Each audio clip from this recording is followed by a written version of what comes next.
दोस्तों आप सभी का बहुत बहुत स्वागत है हमारे चैनल में। इस वीडियो के अंदर अभी हम लोग लूसेंट सामान्य ज्ञान इससे रिलेटेड जो है इम्पोर्टेंट 40+ क्वेश्चन इस वीडियो में देखने वाले हैं, जो कि आपके आने वाले एग्जाम से railway, group D, SSC, UP police, लेखपाल और आने वाले सभी प्रतियोगिता परीक्षा के लिए काफ़ी इम्पोर्टेंट है।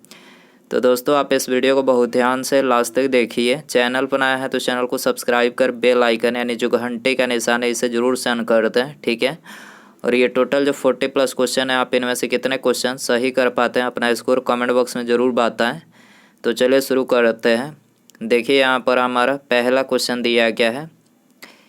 1 बिलियन चॉक पाउडर के साथ अभिक्रिया करने पर एक गैस का निर्माण करता है जिससे चूने के पानी का रंग दूधिया हो जाता है। उस बिलियन में क्या है? 1 बिलियन चॉक पाउडर के साथ अभिक्रिया करने पर एक गैस का निर्माण करता है जिससे चूने के पानी का रंग दूधिया हो जाता है। उस बिलियन में क्या है? तो देखिए उस बिलियन में है HCl। HCl यानी हाइड्रोक्लोरिक अम्ल। क्या है? हाइड्रोक्लोरिक अम्ल है, आपको याद रखना है। डी आंसर हो जाएगा। हाइड्रोक्लोरिक अम्ल की बात करें तो देखिए हाइड्रोक्लोरिक अम्ल को म्यूरेटिक अम्ल भी कहते हैं। हाइड्रोक्लोरिक अम्ल को म्यूरेटिक अम्ल भी कहते हैं।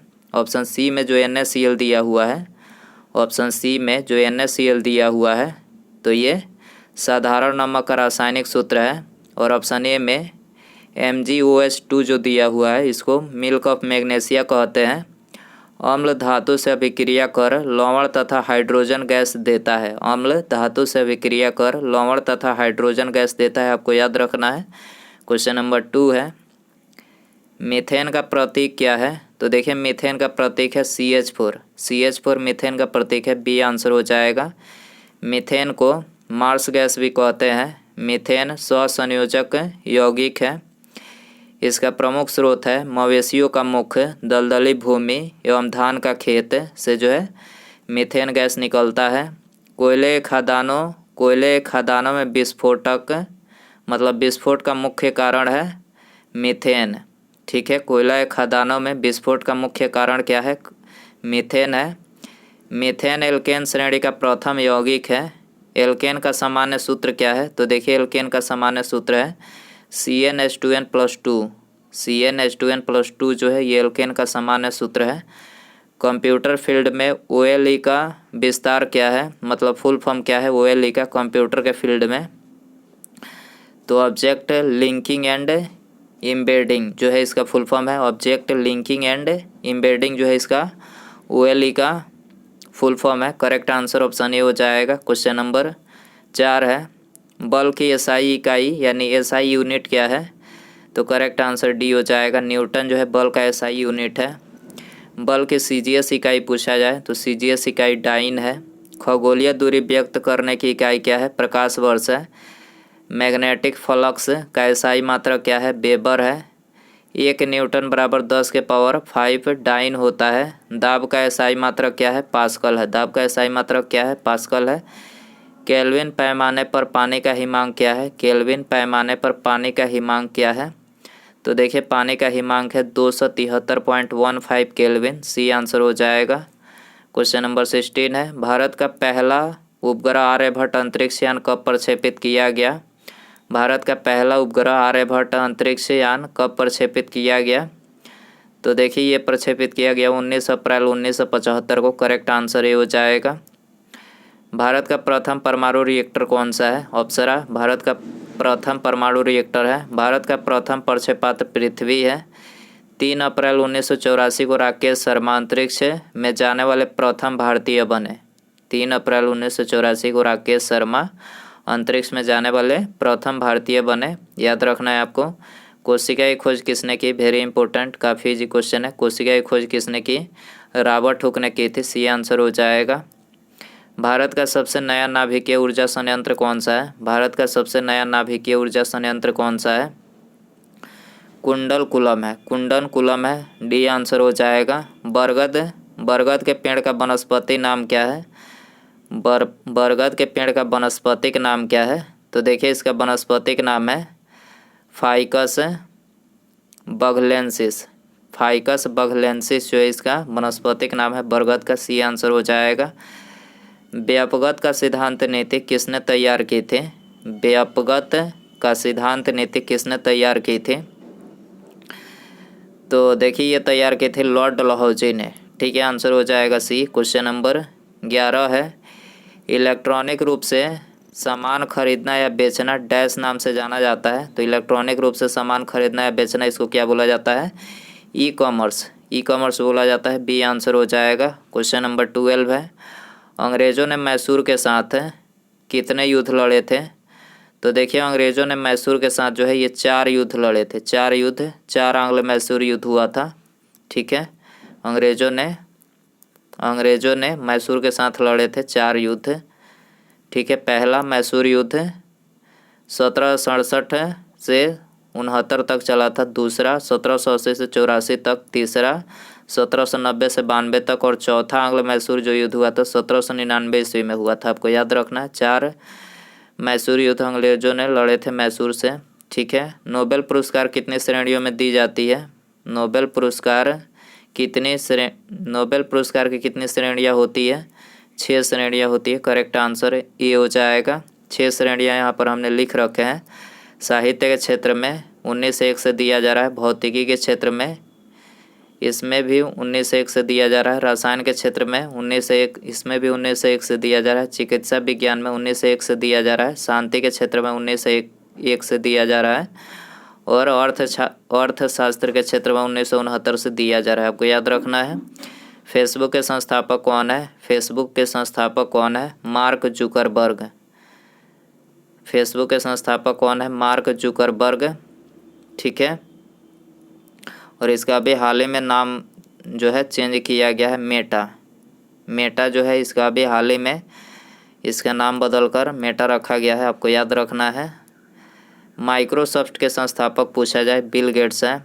ईमेल के आविष्कारक रे टॉमलिंसन ईमेल के आविष्कारक हैं। यूट्यूब के संस्थापक पूछा जाए, जावेद करीम, चार्ड हले और स्टीव चेन।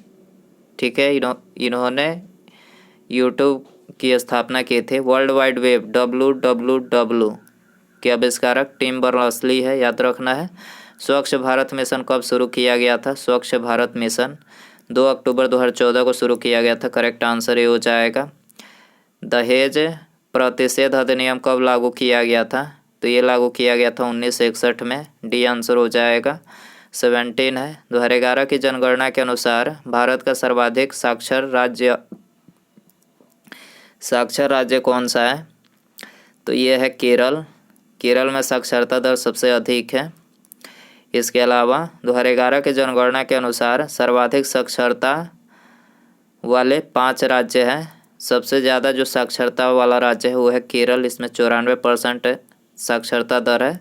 मिजोरम उसके बाद है 91.3% साक्षरता दर। गोवा में 88.71%। त्रिपुरा में 87.2%। हिमाचल प्रदेश में 82.8% है साक्षरता दर।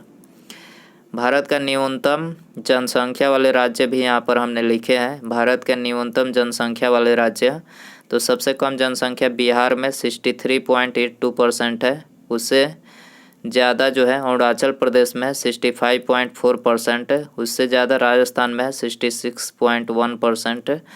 झारखंड में उससे ज़्यादा है 66.4%। याद रखना है 2011 की जनगणना में भारत का साक्षरता दर 74.0% है। भारत की साक्षरता दर 74.0% है 2011 के जनगणना के अनुसार। कोलेरू झील किस भारतीय राज्य में स्थित है? कोलेरू झील किस भारतीय राज्य में स्थित है? आंध्र प्रदेश में। सी आंसर हो जाएगा। प्रमुख झील और उनके राज्य यहाँ पर हमने लिख रखे हैं। पेरियार झील केरल में है। लोनार झील महाराष्ट्र में है। चिल्का झील उड़ीसा में है। हुसैन सागर झील आंध्र प्रदेश में है। डिडवाना झील राजस्थान में है। लोकटक झील मणिपुर में है। पुलिकट झील तमिलनाडु में है। खुरपाताल झील उत्तराखंड में है। याद रखना है। कौन बच्चे को जन्म देते ही मर जाता है? कौन बच्चे को जन्म देते ही मर जाता है? तो बिच्छू जो है बच्चे को जन्म देते ही मर जाता है। बी आंसर हो जाएगा। गदर पार्टी के सह संस्थापक कौन थे? गदर पार्टी के सह संस्थापक लाला हरदयाल थे। बी आंसर हो जाएगा। 1931 में निम्नलिखित में से कौन इंडियन नेशनल कांग्रेस के अध्यक्ष थे? तो 1931 में जो है ये वल्लभ भाई पटेल, सरदार वल्लभ भाई पटेल जो थे ये इंडियन नेशनल कांग्रेस के अध्यक्ष थे। बी आंसर हो जाएगा। सार्क में कितने सदस्य देश हैं? सार्क में कितने सदस्य देश हैं? 8 सदस्य देश हैं। बी आंसर हो जाएगा। सार्क की बात करें तो सार्क का पूरा नाम है, मतलब इसका फुल फॉर्म है the south Asian association for regional cooperation. The south Asian association for regional cooperation जो है इसका फुल फॉर्म होता है। सार्क की स्थापना 8 दिसंबर 1985 को हुआ था। सार्क का सचिवालय काठमांडू में स्थित है। सार्क का सदस्य देश है भारत, पाकिस्तान, बांग्लादेश, भूटान, नेपाल, श्रीलंका, मालदीव और अफगानिस्तान। टोटल 8 देश जो है सार्क में है। भारत, पाकिस्तान, बांग्लादेश, भूटान, नेपाल, श्रीलंका, मालदीव और अफगानिस्तान आपको याद रखना है। सार्क का 8वां देश कौन सा है? अफगानिस्तान है। सार्क का प्रथम शिखर सम्मेलन 1985 ईस्वी में ढाका में आयोजित हुआ था, याद रखना है। भारतीय राष्ट्रीय कांग्रेस का पहला अधिवेशन कब किया गया था? तो पहला अधिवेशन जो है दिसंबर 1885 में किया गया था। डी आंसर हो जाएगा। कांग्रेस की स्थापना 28 दिसंबर 1885 ईस्वी में बॉम्बे के गोकुलदास तेजपाल संस्कृत महाविद्यालय में किया गया था। कांग्रेस के प्रथम अधिवेशन की अध्यक्षता व्योमेश चंद्र बनर्जी ने किया। इस अधिवेशन में 72 प्रतिनिधियों ने भाग लिया था। कांग्रेस के जनक एओ ह्यूम को माना जाता है। कांग्रेस का दूसरा अधिवेशन कोलकाता में 1886 ईस्वी में दादा भाई नौरोजी की अध्यक्षता में हुआ था। कांग्रेस का तीसरा अधिवेशन 1887 में मद्रास में बदरुद्दीन तैयब जी की अध्यक्षता में हुआ था। कांग्रेस का चौथा अधिवेशन 1888 ईस्वी में इलाहाबाद में जॉर्ज यूले की अध्यक्षता में हुआ था। कांग्रेस का प्रथम 4 अधिवेशन की अध्यक्षता क्रमशः हिंदू, फारसी, मुस्लिम और ईसाई धर्म के व्यक्तियों द्वारा किया गया था। ठीक है। 24 है भारतीय अंतरिक्ष अनुसंधान समिति का गठन कब किया गया था? तो इस समिति का गठन 1962 में किया गया था। बी आंसर हो जाएगा। स्वर्णिम चतुर्भुज परियोजना का शुभारंभ किसने किया था? तो देखिए इसका शुभारंभ जो है अटल बिहारी वाजपेयी जी ने किया था। डी आंसर हो जाएगा। 26 है आर के नारायण का पहला उपन्यास इनमें से कौन सा है? आर के नारायण का पहला उपन्यास इनमें से कौन सा है? तो पहला उपन्यास जो है Swami and friends. Swami and friends जो है इनका पहला उपन्यास है। बी आंसर हो जाएगा। निम्नलिखित में से भूतपूर्व आंध्र प्रदेश का शास्त्रीय नृत्य कौन सा है? भूतपूर्व आंध्र प्रदेश का शास्त्रीय नृत्य कौन सा है? तो यह है कुचिपुड़ी। ठीक है, आंसर हो जाएगा डी। राज्यसभा में कितने सदस्य होते हैं? राज्यसभा में कितने सदस्य होते हैं? तो देखिए इनमें जो है 250 सदस्य होते हैं। डी आंसर हो जाएगा। और अभी वर्तमान में राज्यसभा में वर्तमान में 245 सदस्य हैं। राज्यसभा का गठन अनुच्छेद 80 के अंतर्गत किया गया है। राज्यसभा का गठन 1952 ईस्वी में किया गया था। राज्यसभा में सर्वाधिक सदस्य उत्तर प्रदेश से निर्वाचित होते हैं। राज्यसभा संसद का उच्च सदन है, आपको याद रखना है। और राज्यसभा जो है ये एक अस्थाई सदन है। अस्थाई सदन है राज्यसभा। और लोकसभा जो है अस्थाई सदन है। राज्यसभा भंग नहीं किया जा सकता है, जबकि लोकसभा को भंग किया जा सकता है। भारत के संविधान के किस भाग में भारत के नागरिकों के मौलिक अधिकार मौजूद है? तो किस भाग में जो है भारत के नागरिकों के मौलिक अधिकार मौजूद है? भाग 3 में मौजूद है। करेक्ट आंसर ये हो जाएगा। यहाँ पर कुछ हमने संविधान के विषय, भाग और अनुच्छेद लिख रखे हैं जो एग्जाम के लिए इम्पोर्टेंट है। संघ और एवं उनके क्षेत्र भारतीय संविधान के भाग 1 में और अनुच्छेद 1 से 4 तक में वर्णित है। नागरिकता की बात करें अनुच्छेद 2 में भाग 2 में अनुच्छेद 5 से 11 तक में वर्णित है। मौलिक अधिकार भाग 3 में 12 से 35 तक में उल्लेखित है। राज्य के नीति निर्देशक तत्व भाग 4 में अनुच्छेद 36 से 51 तक में वर्णित है। संघीय शक्ति का विस्तार भाग 5 में अनुच्छेद 52 से 1 से 51 तक में वर्णित है। राज्य शक्ति का विस्तार भाग 6 में अनुच्छेद 152 से 237 तक में वर्णित है। पंचायती राज भाग 9 में अनुच्छेद 243 से 243 तक में वर्णित है। आपातकालीन उपबंध भाग 18 में अनुच्छेद 252 से 360 में मतलब उल्लेखित है। संविधान का संशोधन प्रक्रिया भाग 20 में अनुच्छेद 368 में उल्लेखित है। याद रखना है आपको। सेवा क्षेत्र किसी अर्थव्यवस्था के डैश का हिस्सा है। सेवा क्षेत्र अर्थव्यवस्था के डैश का हिस्सा है, तो ये अर्थव्यवस्था के तृतीय क्षेत्र का हिस्सा है। सी आंसर हो जाएगा। ताजमहल परिसर का निर्माण लगभग कब शुरू किया गया था? ताजमहल परिसर का निर्माण कब शुरू किया गया था? 1632 में शुरू किया गया था। डी आंसर हो जाएगा। लक्षद्वीप समूह और अंडमान निकोबार द्वीप समूह के समुद्र तट सहित भारत के समुद्र तट की लगभग कुल लंबाई क्या है? तो देखिए इसकी जो कुल लंबाई है वो है 75 से 17 किलोमीटर। लक्षद्वीप समूह और अंडमान निकोबार द्वीप समूह के समुद्र तट सहित भारत के समुद्र तट की लगभग कुल लंबाई क्या है? 75 से 17 किलोमीटर है इसकी कुल लंबाई। बी आंसर हो जाएगा। भारत रत्न का प्रावधान कब पेश किया गया था? भारत रत्न का प्रावधान कब पेश किया गया था? 1954 में पेश किया गया था। सी आंसर हो जाएगा। भारत रत्न पुरस्कार को 1977 में जनता दल सरकार ने बंद कर दिया था। 1977 में इसे जनता दल सरकार ने बंद कर दिया था। 1980 में कांग्रेस सरकार ने इसे पुनः प्रारंभ किया। ठीक है, 77 में जनता दल सरकार ने बंद किया और 1980 में कांग्रेस सरकार ने इसे पुनः प्रारंभ किया। भारत रत्न पुरस्कार सर्वप्रथम सर्वपल्ली राधाकृष्णन, सी राजगोपालाचारी और सी बी रमन को दिया गया था। 1980 में भारत रत्न मदर टेरेसा को दिया गया। भारत रत्न का सबसे बड़ा सिविल पुरस्कार है। भारत रत्न भारत का सबसे बड़ा सिविल पुरस्कार है। भारत रत्न 2 विदेशी नागरिकों को भी दिया जा चुका है। पहला खान अब्दुल गफ्फार खान 1987 में और दूसरा नेल्सन मंडेला 1990 में इनको दिया जा चुका है। विदेशी आदमियों को मतलब 2 विदेशी नागरिकों को दिया जा चुका है 87 में और 90 में। याद रखना है। यदि हम ठोस वस्तु को गर्म करें तो किस भाग में सर्वाधिक प्रतिशत वृद्धि होगी? तो ये आयतन में जो है सर्वाधिक प्रतिशत वृद्धि होगी। ये आंसर हो जाएगा। ऋग्वेद के किस मंडल में आर्यों एवं अनार्यों के बीच हुए प्रसिद्ध दशराज युद्ध का वर्णन है? तो दशराज युद्ध का वर्णन जो है ये सप्तम मंडल में है, 7वां मंडल में है। करेक्ट आंसर ये हो जाएगा। भारत की सबसे ऊंची चोटी गार्डविन आस्टीन किस पर्वत श्रेणी में स्थित है? भारत की सबसे ऊंची चोटी गार्डविन आस्टीन किस पर्वत श्रेणी में स्थित है? काराकोरम पर्वत श्रेणी में स्थित है। करेक्ट आंसर ये हो जाएगा। मुख्यमंत्री से संबंधी निम्नलिखित कथनों में से कौन सा एक सही नहीं है?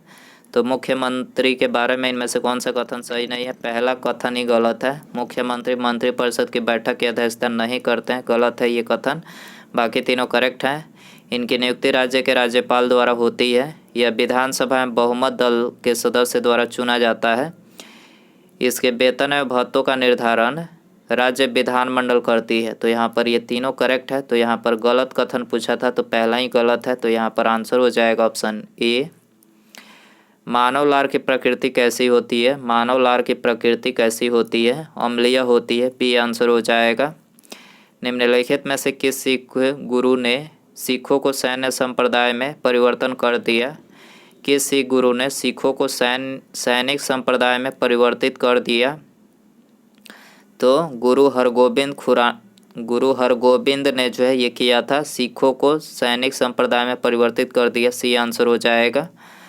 आपातकाल में किसी राज्य विधानसभा की अवधि बढ़ाई जा सकती है? किसके द्वारा बढ़ाई जा सकती है?